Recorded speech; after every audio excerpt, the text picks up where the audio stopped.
Buenas noches, bienvenidos. ¿Está alto el volumen afuera? ¿No? ¿Está bien? Ok.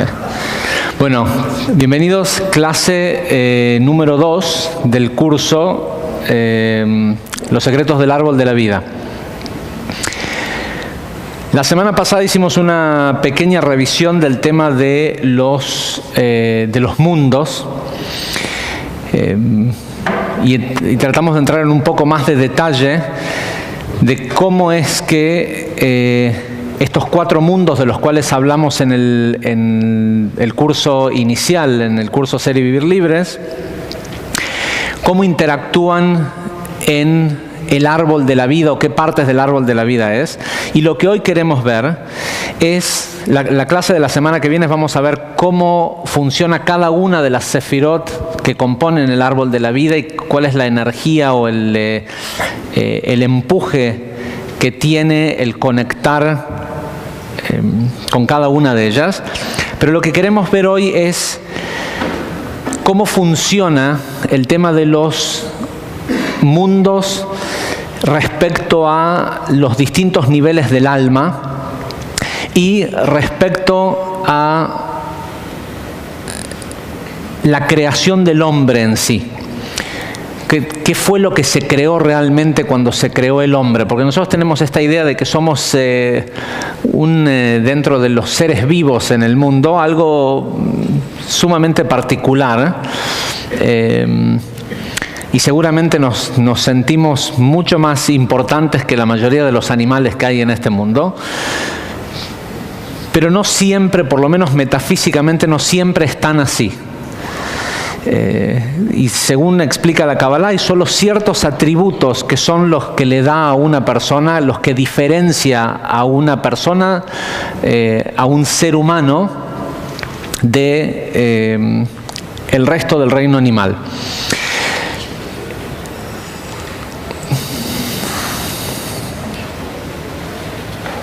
Ahí está. Gracias. La semana pasada terminamos la clase con una pequeña muestra de qué era lo que había pasado en aquel momento del famoso pecado original, ¿sí? De la historia esta bíblica rarísima de un Dios que fabrica un mundo que le toma 6 días fabricarlo, queda agotado, entonces tiene que descansar en el 7º día. Y en el 6º día crea al ser humano y evidentemente lo fabrica fallado, porque lo primero que hace apenas nace este ser humano en el mundo, le da una consigna y minutos después falla. ¿Sí? Y no solo que falla, sino que es la gran decepción de la creación y todo y eternamente venimos escuchando que estamos, por lo menos si provenís de alguna de las religiones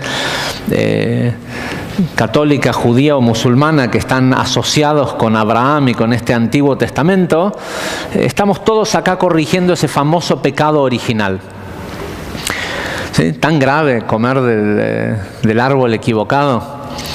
Pero lo que explicamos la clase de la semana pasada es que en realidad el árbol, ¿sí? Este árbol de la vida, es exactamente el mismo árbol que el árbol del conocimiento del bien y el mal.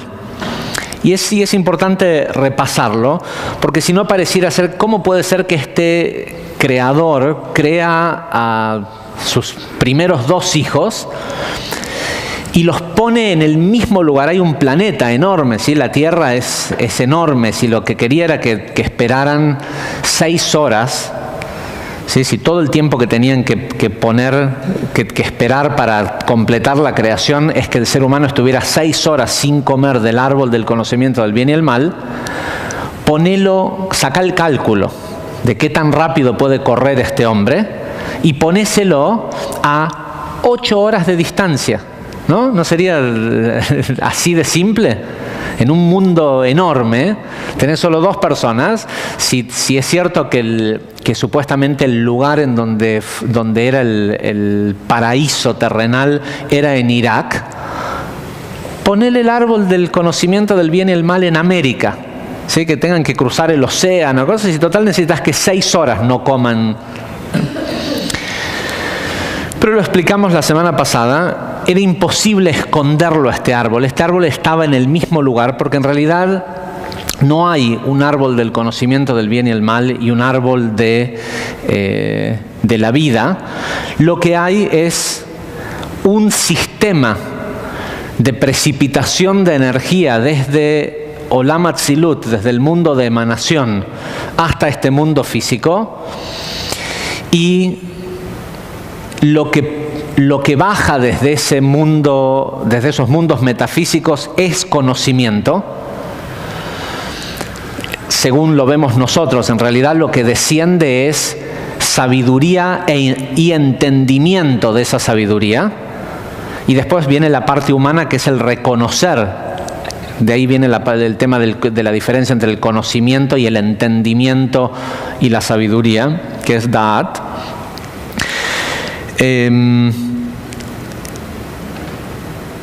Y básicamente de lo que se trataba esta prueba que tenían que superar era el no entrar en contacto con intelectos superiores o con intelectos divinos antes de estar formados, antes de tener una formación emocional que les permitiera armoniosamente precipitar en forma física, sea en sus hijos, en lo que iban a empezar a construir en el mundo,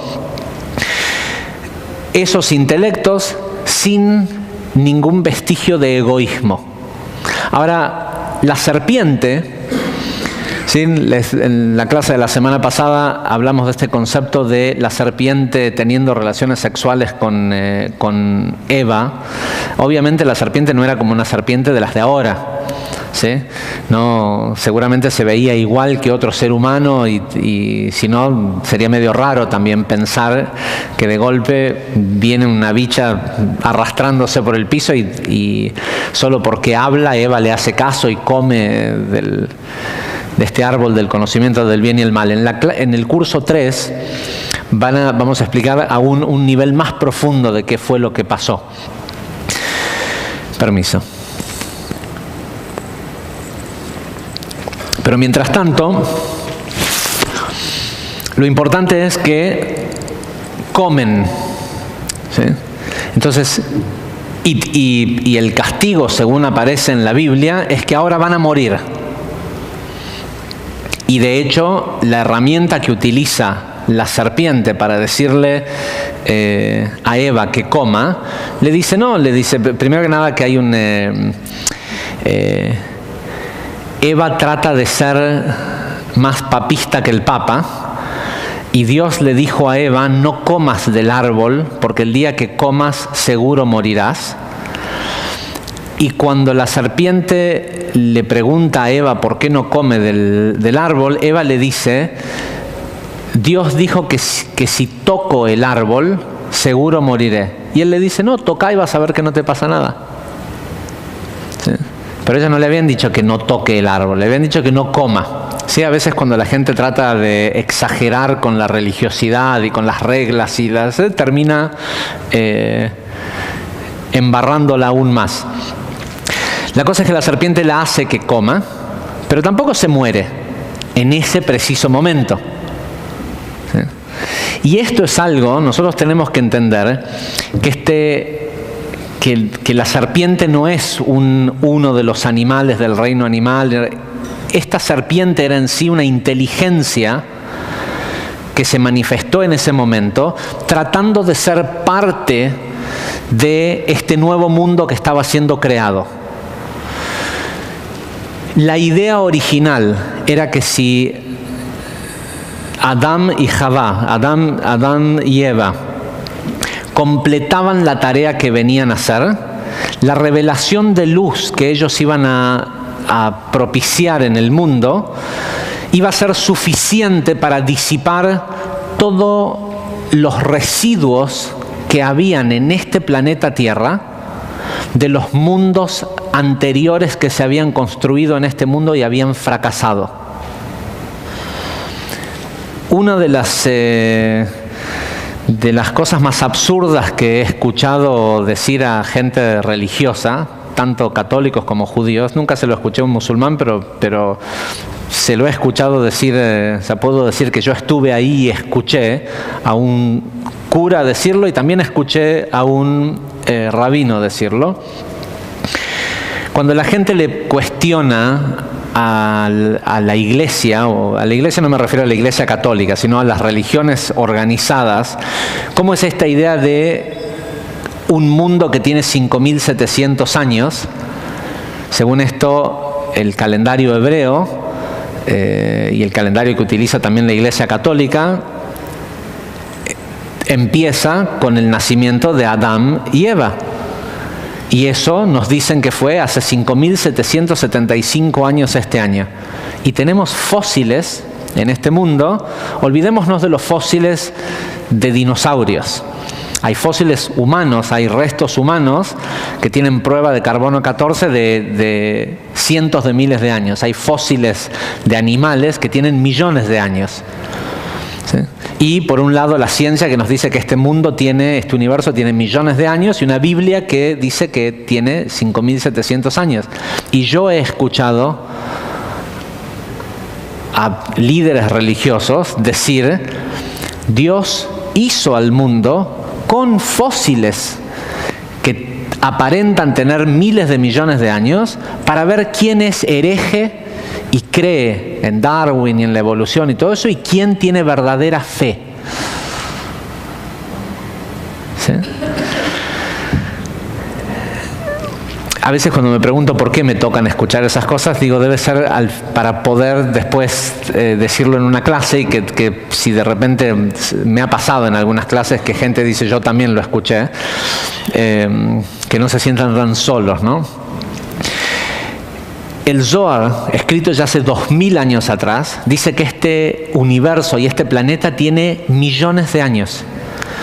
Y que millones de años respecto a cómo medimos el tiempo nosotros hoy. De hecho, los famosos 7 días de la creación, cuando se dice que Dios creó al mundo por 6 días y descansó en el 7º día, el Zohar dice, no es que le tardó días de la semana, 6 días de la semana. El mundo fue creado por 6 días para que subsista esta nueva creación 6.000 años. Cada uno de estos días son uno de los milenios. ¿Sí? Y de hecho, este mundo, no vamos a entrar en mayores detalles hoy porque es una de las clases del curso 3, pero este mundo es la 7ª creación que hay, este mundo nuestro, este hombre arquetípico que somos nosotros. Según el Zohar, esta es la 7ª creación que ocurre en este planeta. Y no es que las anteriores salieron mal, sino que como la vasija en el principio era absoluto deseo de recibir para sí mismo, al principio lo único que necesitaba era juicio severo. Din kashe, se dice en arameo, juicio severo. Lo único que necesitaba venir a hacer a este mundo era a sufrir. O sea, sufrir carencia, sentir, la vasija se hizo la viva y dijo, yo quiero ser como Dios. Bueno, no podés, le dijo Dios, porque yo soy el único Dios y vos sos la única vasija. Y la vasija dijo, bueno, ¿sabes qué? Pero entonces prefiero no recibir. Bueno, fíjate cómo se siente no recibir. ¿Sí? Los primeros mundos que hubieron acá, y esto surge en el libro de Génesis. La Biblia empieza diciendo, Bereshit bara et hashamayim ve'et haaretz, dice, en el principio Dios creó los cielos y la tierra, va'aretz hayta tohu vavohu, pero la tierra estaba anulada y en caos.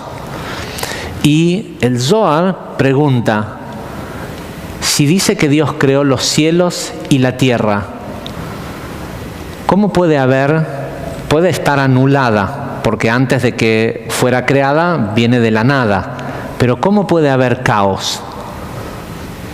No dice Dios creó los cielos, la tierra y el caos. Si el caos ya estaba, fue creado antes. Y de ahí el Zohar explica algo que aparece en una porción de la Torah que es la porción de Vayetze, en el libro de Génesis, en donde cuando muere Esav, el hermano de Jacobo, y la Biblia hace recuenta todas las descendencias de Esav, como es normal de todos estos patriarcas, dice, y estos son los hijos, y tuvo este hijo, y deja el árbol genealógico de Esav. Después de que termina de darnos el árbol genealógico, hay una frase que dice, estos son los reyes de Edom. Edom era el pueblo que había formado Esav, que reinaron en la tierra antes de que hubiera cualquier rey de Israel. Y lo que el Zohar explica, y está detallado cada uno de los nombres y qué fue lo que pasó, que hubieron 7 mundos que son llamados los mundos del caos, que existieron en este mismo lugar. Y la diferencia entre esos mundos y este mundo es que cada vez esos mundos sirvieron para la emanación de 7 primeras sefirot, 7 primeras emociones, pero que estaban en un estado totalmente egoísta. Y presten atención a este dato, porque con esto dejo la historia de los mundos del caos. Pero el Zohar explica, la Torah dice, estos son los hijos de Edom que reinaron sobre la tierra, y da unos nombres distintos de estos reyes, eran los reyes de los mundos anteriores. Dice que reinaron y murieron. Y la pregunta que hace el Zohar es, ¿por qué murieron? Porque estos reyes no son en realidad una persona, eran esos nombres que aparecen de esos reyes, es cómo se llamaban esa creación. Dice, ¿por qué murieron esas creaciones? Porque eran la emanación de las 7 emociones primordiales, pero solo en su estado de malhut, en su estado de puro deseo de recibir. Y la incapacidad de registrar a la siguiente sefirá, la incapacidad de registrar al otro, los hizo colapsar y los destruyó. Y cada vez que se destruían, se convertían en uno de los mundos del caos, hasta que las 7 emanaciones de estos mundos de caos fueron destruidos, y apareció un 8º mundo que tenía un primer aspecto de yesod, un primer aspecto de interconectividad, es decir, podía registrar al otro, tenía empatía por el otro. Cuando vieron eso, decidieron que si ya se había evolucionado hasta ese atributo, valía la pena desarmar todo y volver a empezar desde esa 6ª sefirá yesod, y hoy vamos a ver con más detalle qué tiene que ver esto. Pero lo importante es, no existe caos en este mundo. Cualquier situación caótica en tu vida, no existe caos en este mundo que no provenga de la incapacidad de percibir al otro. Es más, podríamos apagar la cámara si pudiéramos aprender solo eso. Lo demás es todo detalles técnicos, ¿sí? No hay caos que exista en este mundo. La situación de Grecia, de un país, de nuestro país, el divorcio de alguien, 2 socios que se están peleando en un negocio, lo que sea que es una persona enferma, cualquier tipo de caos, siempre proviene de la incapacidad de percibir al otro. Y la reparación de ese caos, la construcción de un nuevo mundo que solo puede hacerse sobre el caos, porque Dios no hizo un universo separado, hizo este mundo, los cielos y la tierra, sobre el mundo de caos. Porque solo sobre el caos se puede crear. Porque la creación siempre comienza desde la ausencia de orden. Crear es simplemente una forma de darle orden a algo que está en un estado potencial, por decirlo de alguna forma.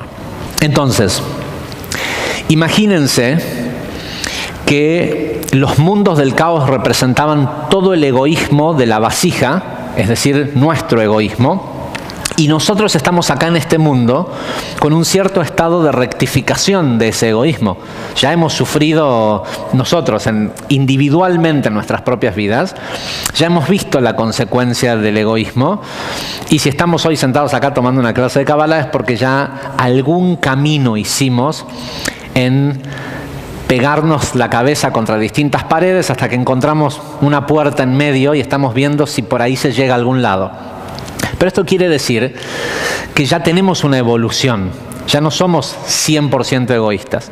Bueno, imagínense ahora que estamos así de evolucionados, nosotros, no hablemos de la humanidad, nosotros solos tenemos una serie de deseos egoístas que no hemos podido superar. Si los hubiéramos superado todos, no estaríamos acá. Ese deseo egoísta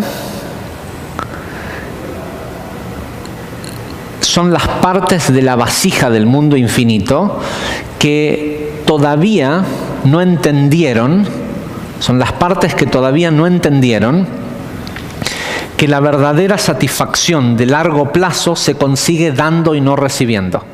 Por lo menos en este mundo. Cuando aprendemos eso acá, podemos volver a un lugar en donde de la única forma que sentimos placer es recibiendo, porque en el mundo infinito volvemos a ser vasija infinita y lo único que sabemos hacer es recibir.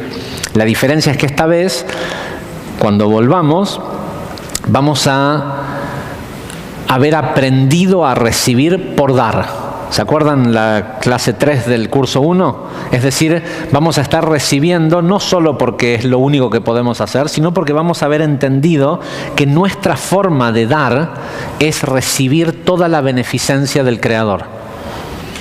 Y de hecho, cualquier persona en este momento, en este mundo, que se encuentra en algún estado de carencia, básicamente está siendo un egoísta.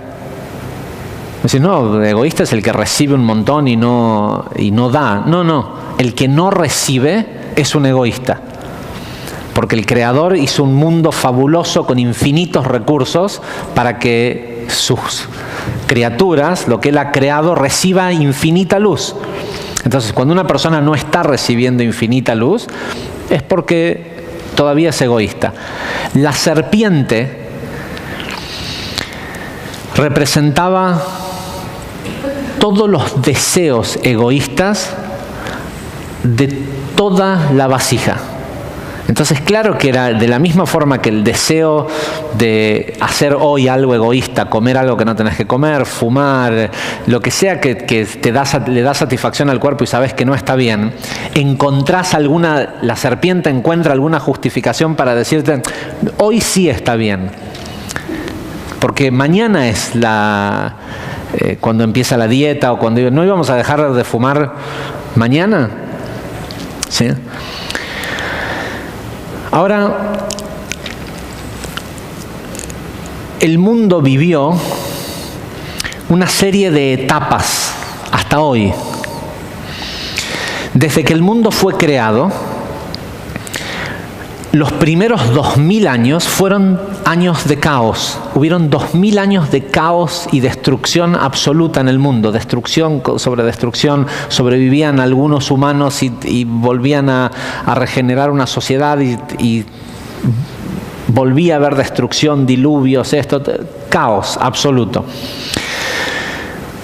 Alrededor del año 2000, a fines del año 1900 de la creación de este mundo, apareció un señor que se llamaba Abraham.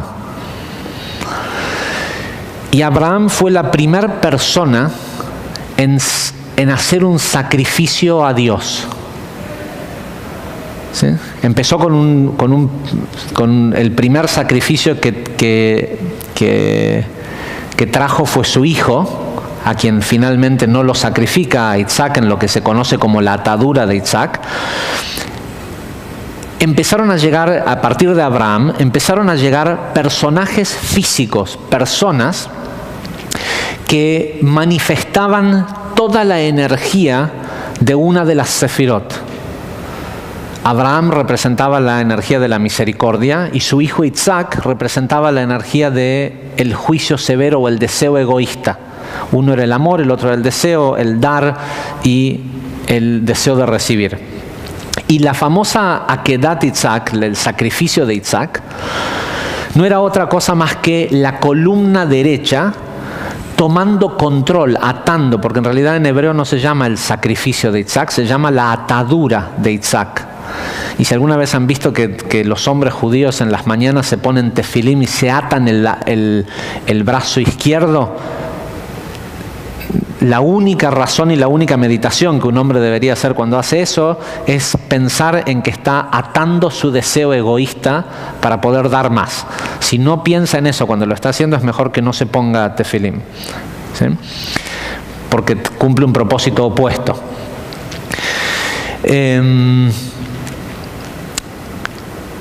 Entonces, con la atadura de Isaac, se crea la columna central, que es Jacob, el hijo que va a tener Isaac con Rivka. Y así después en la historia aparecen otros personajes, Moisés, Aarón, Yosef y David, que completan las 7 sefirot emocionales. Pero el hecho es que se pasa de 2000 años de caos absoluto en el mundo a 2000 años de sacrificios. Con la destrucción del segundo templo se reemplaza los sacrificios por liturgia y comienza lo que nosotros hoy conocemos como los servicios religiosos. Antiguamente en Jerusalén, en el templo, no había tal cosa como servicios religiosos. El templo no era un lugar de culto, el templo era un hospital. La cosa es que se va del caos a los sacrificios y de los sacrificios a la liturgia. Y ahora estamos a 2000 años de cuando empezó el periodo de la liturgia. Y de hecho hay muchos cabalistas que en el año 1500 y 1600 pronosticaron que a partir del año 1999 de nuestro calendario, el 11 de septiembre de 1999, que fue Rosh Hashanah 5760, el año nuevo 5760, la liturgia no iba a ser más necesaria. Hace 2000 años atrás, cuando se abolió los sacrificios, apareció el Zohar en forma escrita en el mundo. El principal texto de la Kabbalah dejó de ser una tradición oral para convertirse en un texto por escrito. Lo escribió Rabbi Shimon Bar Yochai, que estaba siendo perseguido por el ejército romano. Se fue de Jerusalén hacia el norte de Israel y en una cuevita, en un lugar que se llama Piquín, cerquita del mar de Galilea, se escondió con su hijo durante 13 años. Y en esos 13 años, a través de inspiración divina y de visitas que tenían de Elías el profeta, revelan el Zohar para ser capaz de escribirlo, de ponerlo en forma escrita. Lo que voy a leer ahora es lo primero que Rabbi Shimon Bar Yochai dijo cuando empezó a revelar el Zohar. Cuando salió de la cueva después de 13 años, juntó a todos sus alumnos, 10 de ellos, en una asamblea que se llamó el Hidra Rabbah. ¿Sí? En Kabbalah siempre decimos que lo primero es la semilla de eso que viene. Por ejemplo, para que tengan una idea, La Biblia empieza con una palabra, como cualquier documento tiene que empezar con una primera palabra. La primera palabra de la Biblia es y en el principio, ¿sí? Bereshit. Reshit quiere decir principio, Bereshit quiere decir en el principio.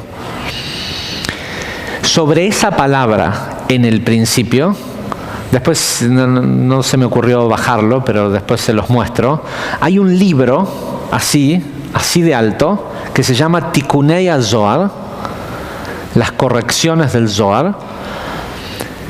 Así es el libro, después se los mostramos para que vean lo impresionante del texto.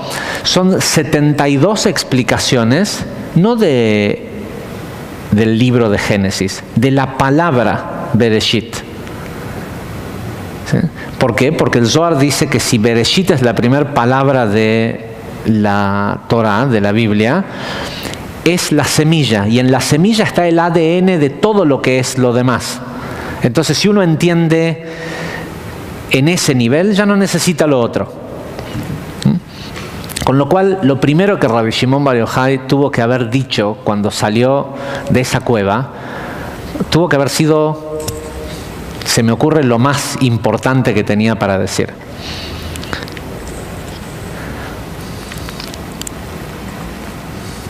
Estos son los primeros 2 versículos del Idra Rabba. Y dice lo siguiente.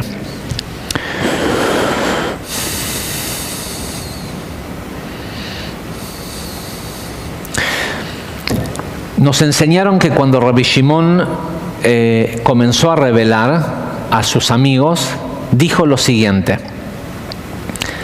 ¿durante cuánto tiempo más vamos a permanecer sostenidos por un solo pilar? Queriendo decir, esto es una explicación de Rav Ashlag, queriendo decir la falta de forma, y de forma se refiere a Tohu Vavohu, ¿sí? Sin forma, en caos, la falta de forma que representan las 7 sefirot inferiores en un solo, ¿cómo se dice? Stack, en una sola pila. ¿Sí? Esto fue revelado y puesto en forma escrita alrededor del año 70 de la era común.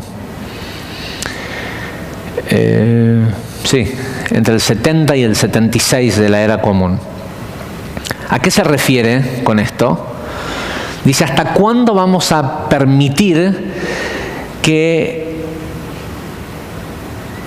la gente siga pensando que el árbol se sostiene en una sola columna? Hoy, 2000 años más tarde, todavía hay escuelas de espiritualidad y de metafísica, de lo que sea, que te dicen que debajo de los intelectos hay 7 sefirot o 7 chakras apilados en una sola línea.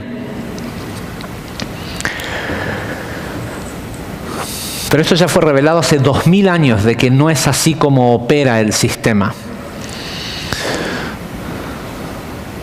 Y si prestan atención, también la simbología que más tarde adopta la Iglesia de la cruz es las 3 sefirot superiores y las 6 sefirot apiladas en el centro. ¿Sí? Es una cruz, ¿sí? Keter, Jochma, Binah y todas las sefirot en el centro. Y si prestan atención, las imágenes antiguas de los dibujos de Cristo no están los brazos así, los brazos están así. Entonces desciende desde Jochma y Binah 2 canales, ¿sí? Que unen a Gesed y Geburah con los intelectos. Hoy van a entender por qué es así. Porque más allá de que si existió Cristo y si fue crucificado y todo esto, hubo un momento en donde alguien eligió los símbolos que iba a tener la iglesia. Al igual que se eligió el pez, ¿sí? Si tomaron el curso Los secretos místicos del éxito, vieron que el pez es la famosa intersección entre ¿sí? Entre dos círculos, entre dos esferas, este espacio, ¿ven? Este es el pez y esta es la cola, ¿sí? Y eso es lo que se conoce, por eso la mayoría de los arcos en las iglesias italianas tienen esta forma y luego bajan, ¿sí? Y uno puede decir, bueno, claro, muchos de los monumentos que conocemos de ese tipo se los encomendaban a arquitectos que eran los que estaban experimentando con el hecho de la geometría que hay adentro de la intersección de estas dos esferas o estos dos círculos. Pero más allá de eso, ese espacio, desde muchísimo antes, desde Hermes, es llamado la vagina de los dioses, porque es el lugar en donde los dos mundos, el intelectual y el emocional, se juntan y procrean una nueva realidad. Entonces, seguimos con el Idra Rabbah. Dice, Rabbi Shimon Bar Yochai quiso revelar el significado de los grados dentro de los mundos de corrección, los cuales consisten en 3 pilares, que es en realidad el significado oculto de las 3 columnas, la derecha, la izquierda y el centro.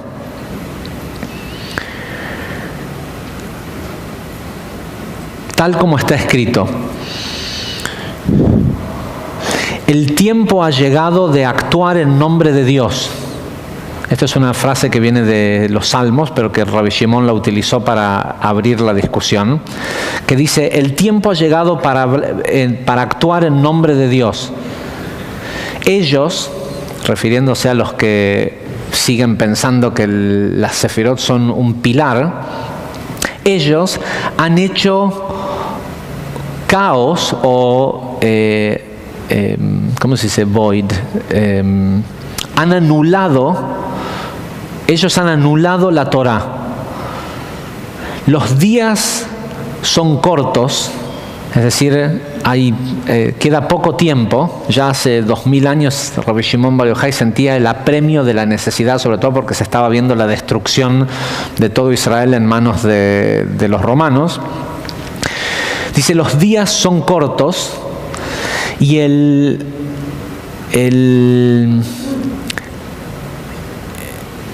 amo del pecado, o sea, el fiscal, aplica presión sobre la gente, sobre el pueblo.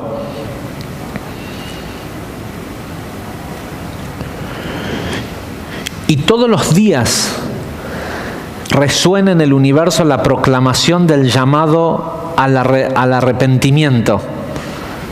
Pero los que aran los campos son pocos. Queriendo decir, esto lo explica Rav Ashlag, queriendo decir que son pocos aquellos que merecen, que son merecedores de las cosechas de los campos supremos, es decir, del verdadero Malhut, del verdadero reinado, que son el entendimiento de los secretos de la Torah, ¿sí? De lo que se cosecha en el cielo es el entendimiento de los secretos de cómo funciona este mundo. Dice, incluso aquellos que están involucrados en el estudio de la Torá no prestan atención verdaderamente al sentido esotérico de la misma. Versículo 2. Dice, júntense amigos alrededor del trono, vestidos con escudos y con espadas, con lanzas en la mano. Y explica, dice que es el secreto de la unificación de las columnas para destruir a la clipá, para destruir a la negatividad del mundo. Apúrense con sus correcciones. Queriendo decir, apúrense a restaurar las columnas Jochma, Binah, Da'at, Chesed, Gvura, Tiferet, Netzach, Hod y Yesod. Con consejeros que tengan, con consejeros, con sabiduría y con entendimiento, con conocimiento y con buena apariencia, con manos y con pies. ¿Sí? Esto después, cuando ustedes estudien lo que representan las sefirot en cada parte del cuerpo, van a entender qué quiere decir. Pero igual es poderoso escuchar, aunque más no sea una traducción. Dice, ¿cuál es el propósito de establecer las 3 columnas? Debería de ser, para nosotros que hemos estudiado geometría en la primaria, es más que obvio, ¿no? ¿Cuál es la diferencia entre una columna y 3 columnas? Una es inestable y 3 son estables. 3 puntos forman un plano, ¿sí? 3 puntos forman un plano. Ahora, ¿cuál es el propósito? ¿Para qué necesita un pueblo, para qué necesita la gente tener control y entender que todo se apoya sobre 3 columnas? Dice, apúrense a rectificar y a tomar control de este sistema. Dice, para que nombren sobre ustedes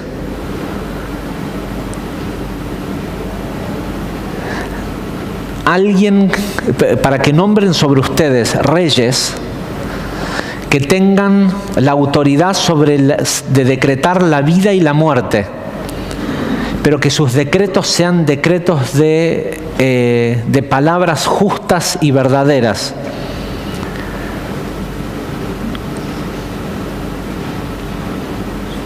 Palabras que cuando el santo, bendito sea Él, en el cielo las escuche, le dé satisfacción.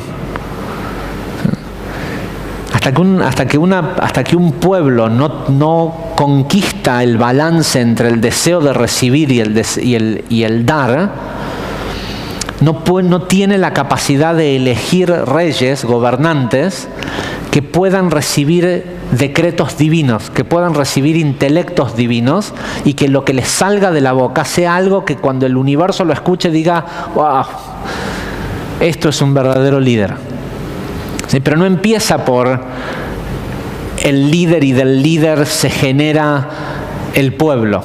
Es el pueblo el que, al establecer las 3 columnas, genera y tiene la capacidad de poner sobre ellos reyes que reciban intelectos divinos.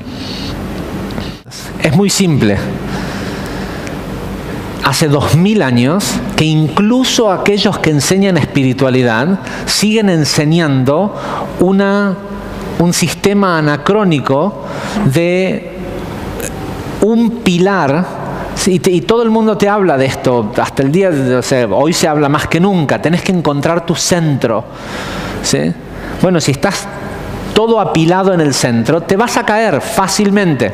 Por eso es tan fácil encontrar tu centro meditando, oyéndote a un retiro espiritual, a una montaña, o estando solo, sin otros seres humanos alrededor. Pero esa espiritualidad te sirve en Morón, ¿sí? Del otro lado de General Paz, te sirve en tu trabajo, te sirve cuando tenés la presión de otros seres humanos. Es muy fácil que te destabilicen. ¿Por qué? Porque vos estás apilado en esa divinidad de la columna central. Sí, es cierto, la columna central es el lugar donde se manifiesta la divinidad. Keter, Tiferet, Yesod y Malhut están todos en la columna central. Pero por algo el ser humano fue construido con una pierna de cada lado del torso y con un brazo de cada lado del torso y con 2 hemisferios del cerebro. ¿Sí? Porque si no hay el uso, y de hecho hoy mismo la ciencia ya lo dice, que la futura evolución del ser humano va a estar, o sea, el próximo paso evolutivo como especie es la capacidad de utilizar los dos hemisferios del cerebro al mismo tiempo. ¿Que se van a convertir en uno solo? No, es la misma cantidad de energía siendo transmitido por una columna y por la otra uniéndose en el centro para dar vida a algo nuevo.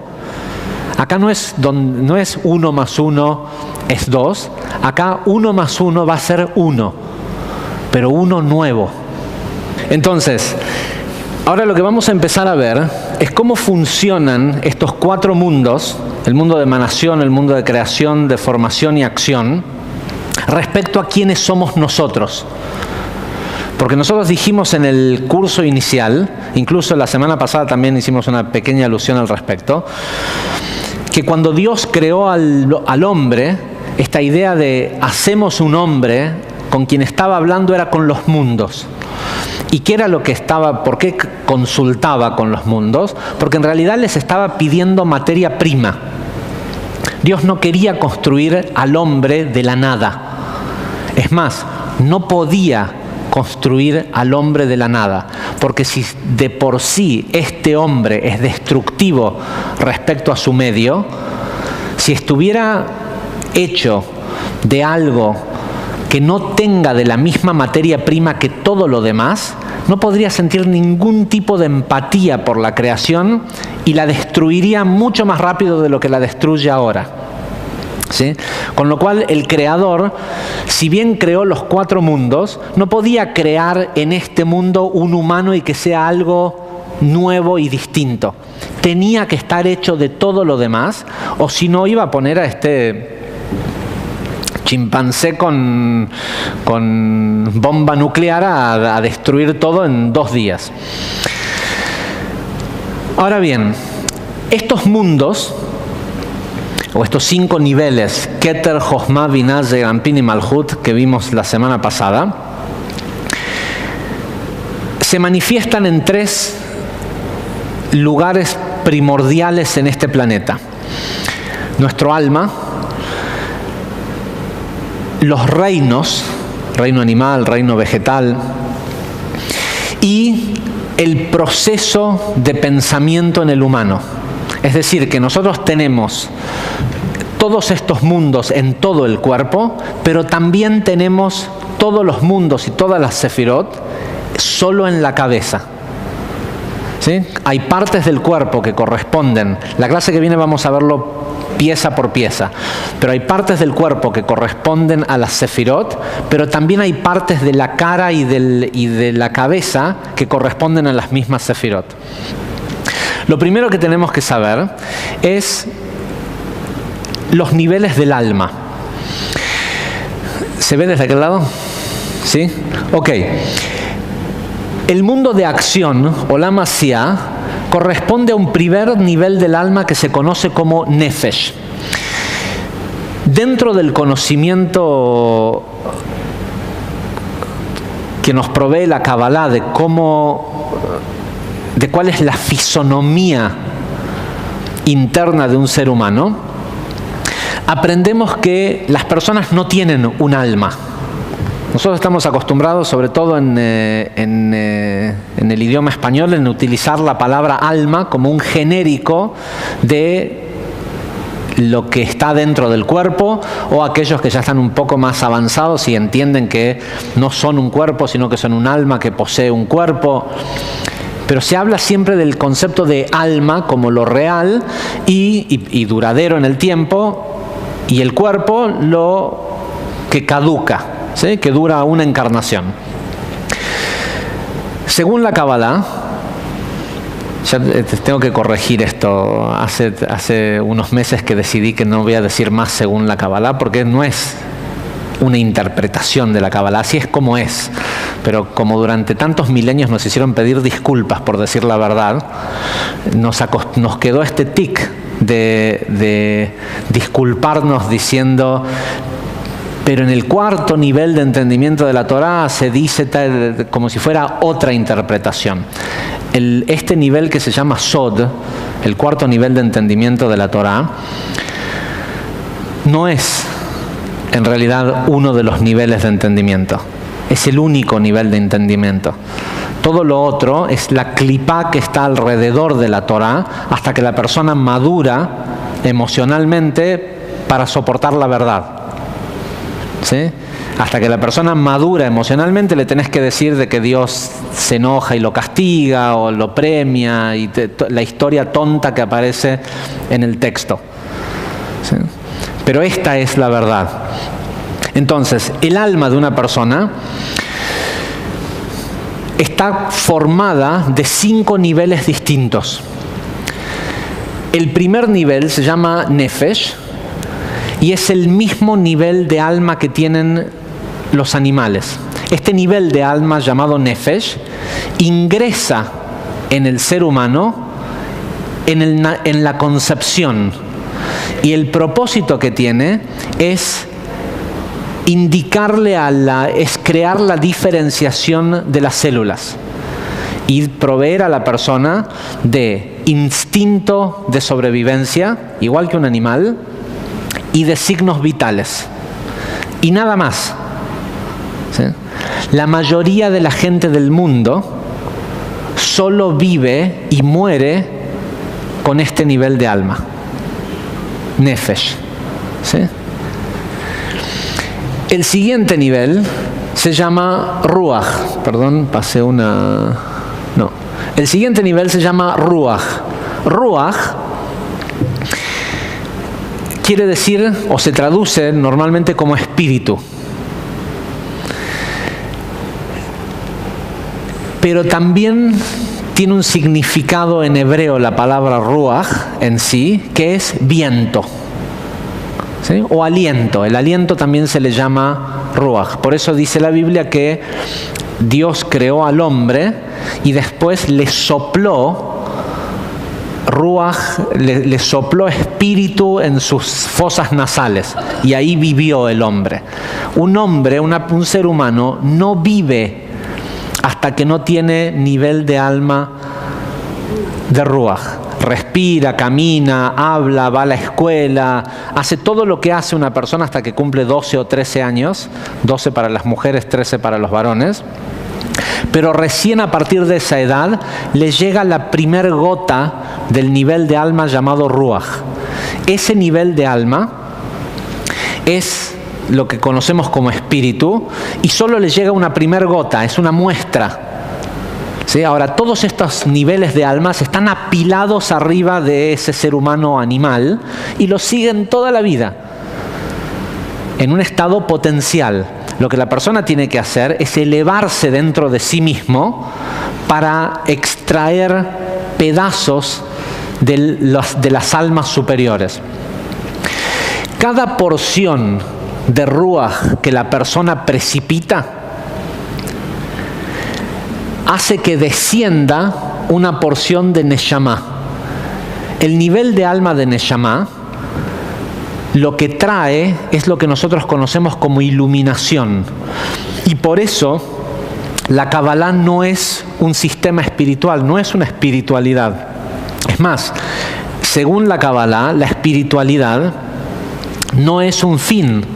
No vinimos a este mundo a ser espirituales. Vinimos a este mundo a ser seres iluminados. Y la forma en cómo uno consigue iluminación es adquiriendo Ruach. El trabajo espiritual que nosotros hacemos, hasta hace poco era el de rezar, sacrificarse, lo que sea que hicimos por los últimos 6.000 años, 5.700 años.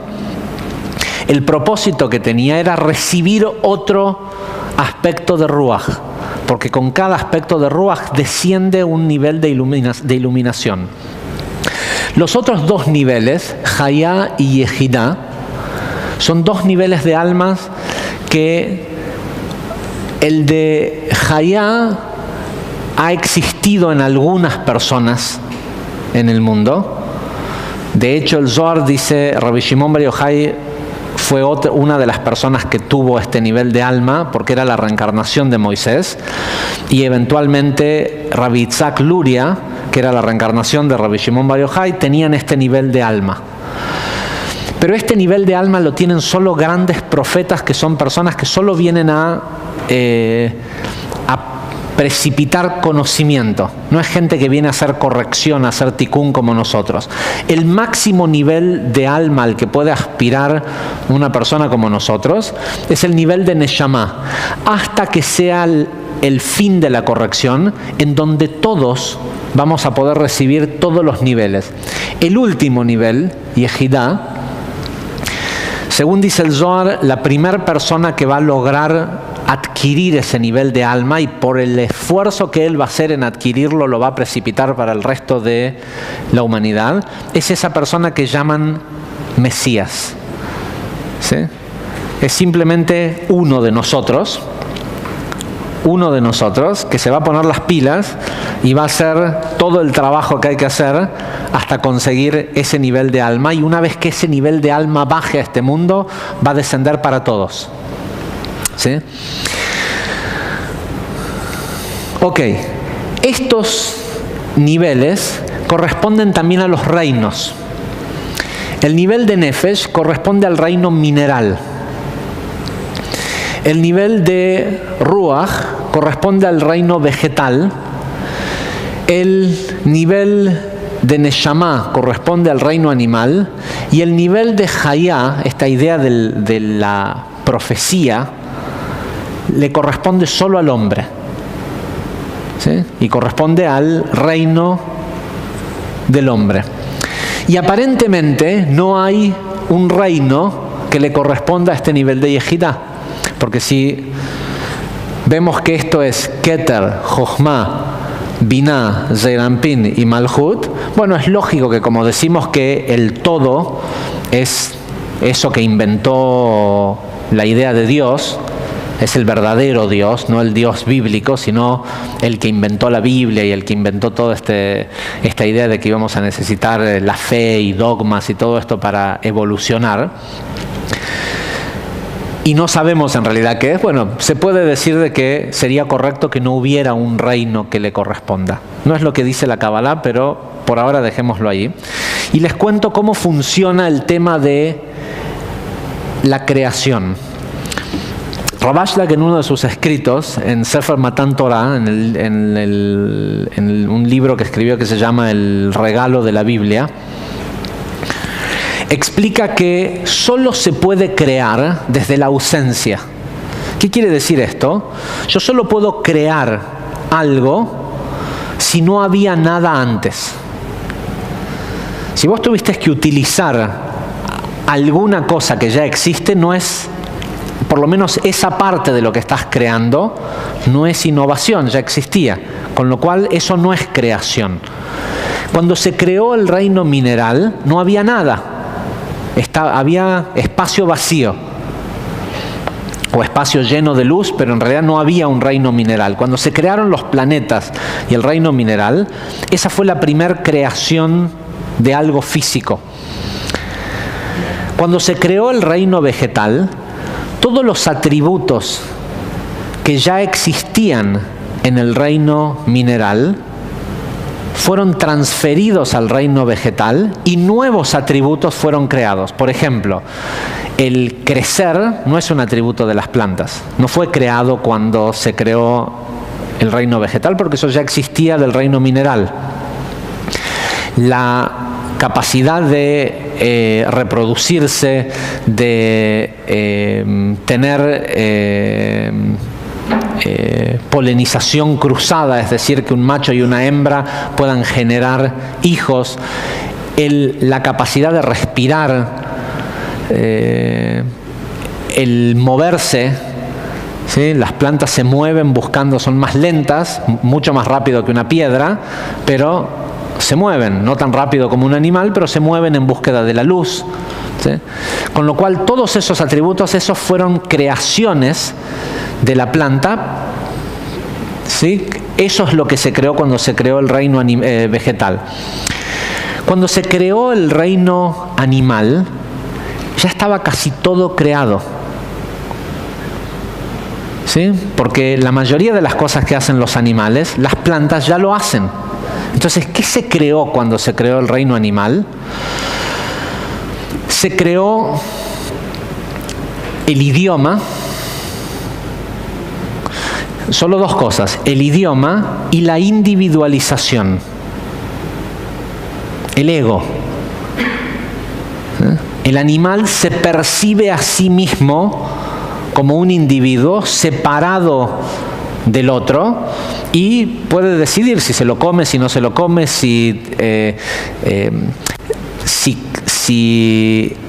se alimenta y si deja o no comida para el otro, según si es el macho alfa y quiere ser más fuerte en la manada. Esta capacidad de la individualización, que nosotros creemos que es una característica humana, es una característica animal. Esto de que nosotros nos sentimos únicos no es una cosa humana, es algo que se creó cuando se crearon los animales. Ahora, la pregunta que hace Rav Ashlag es: ¿qué fue creado cuando se creó al hombre? Si todo lo que hace un hombre, un animal lo hace. Tuvo que haber habido algo nuevo que se haya creado para decir, bueno, esta es la diferencia entre un hombre y un animal. Uno puede decir, no, bueno, pero el ser humano socializa. No, los animales hacen todo. Todo lo que un ser humano corriente hace, los animales también lo saben hacer. Tienen idioma, se reproducen, son egocéntricos, viven en comunidad, le enseñan a sus hijos. Todo lo que el ser humano hace, el animal también lo hace. Tal vez en una forma más primitiva, pero lo hace. Es decir, que no son características humanas.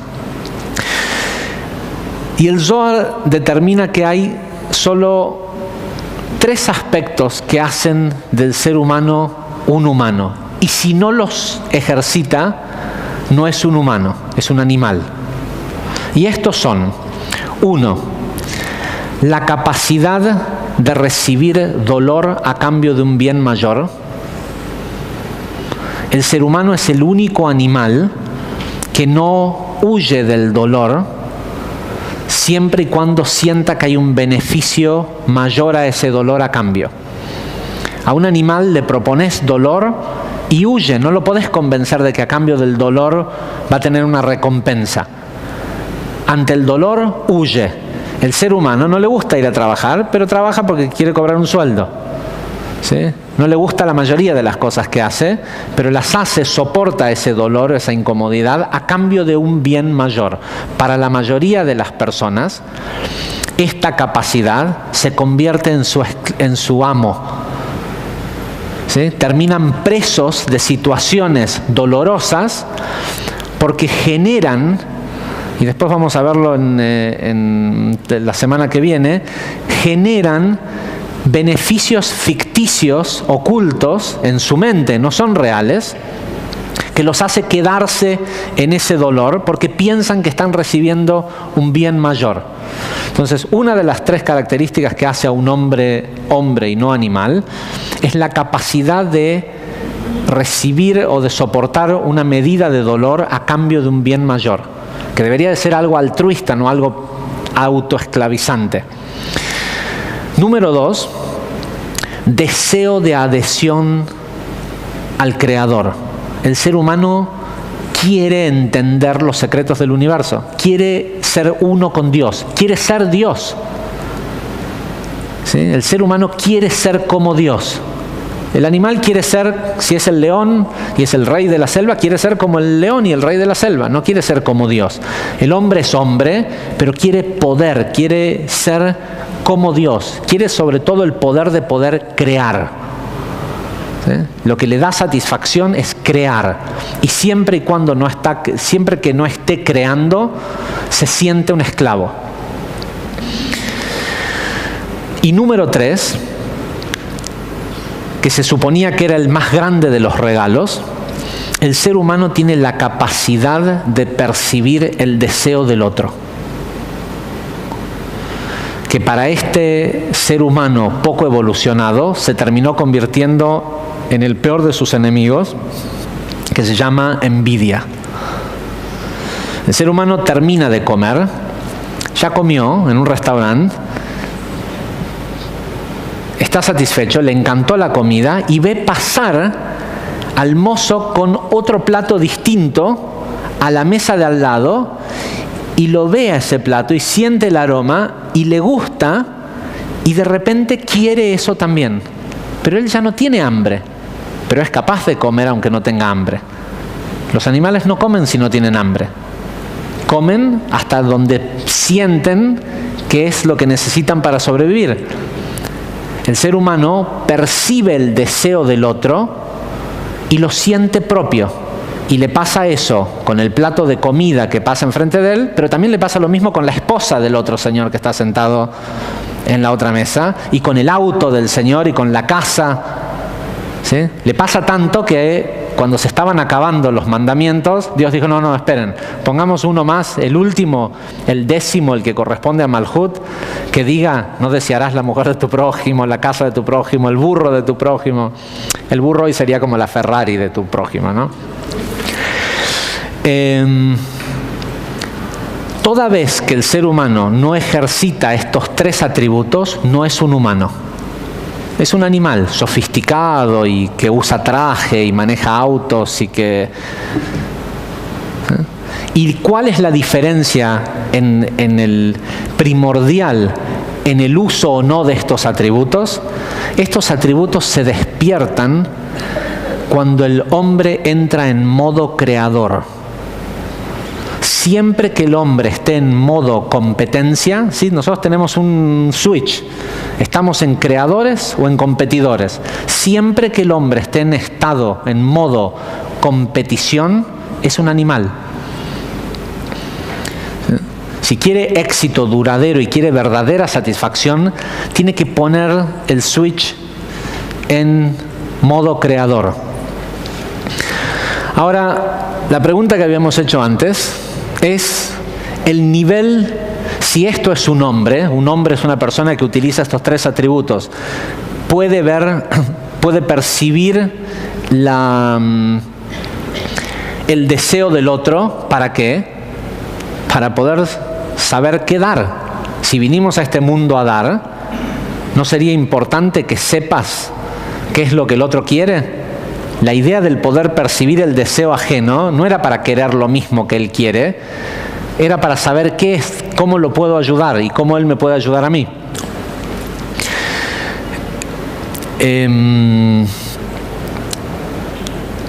Siempre que la persona esté utilizando estos 3 atributos, está siendo hombre. Ahora, ¿puede ser Dios? ¿Qué es Keter? Y no solo, es importante entender que la razón, este reino mineral respecto al mundo de Asia, es la correspondencia entre abajo y arriba. Y según nos dice la metafísica, el hermetismo, la Kabbalah, todas las escuelas serias del conocimiento, nos dicen de que todo lo que hay abajo hay arriba y que todo lo que hay arriba hay abajo.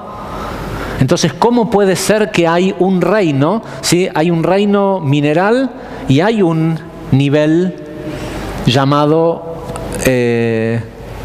Asia, el mundo de Asia. Hay un reino vegetal y hay un mundo llamado Yetzirah. Hay un reino animal y hay un mundo llamado Briah y hay un hombre y un mundo llamado Atzilut. Ahora, ¿cómo es que hay un reino, un nivel llamado Yehidah? Incluso si fuera Dios, y uno puede decir, bueno, pero Dios está arriba y abajo. No. Si todo funciona por reciprocidad, tiene que haber algo en este mundo que sea el equivalente a Dios. ¿Se les ocurre qué puede ser? No, todos somos la vasija del mundo infinito. ¿Quién? Anímense. No, el alma es el alma, hay 5 partes del alma. Y sí, todos tenemos este último pedazo de alma, pero aparentemente no lo vamos a tener así de fácil. ¿Qué es el equivalente a Dios en la tierra? No, eso es... ¿sí? Estamos hablando de reinos, evolución del mineral al hombre. Es algo tan simple. El equivalente a Dios en la tierra es un hombre libre. Libre del deseo egoísta de su cuerpo.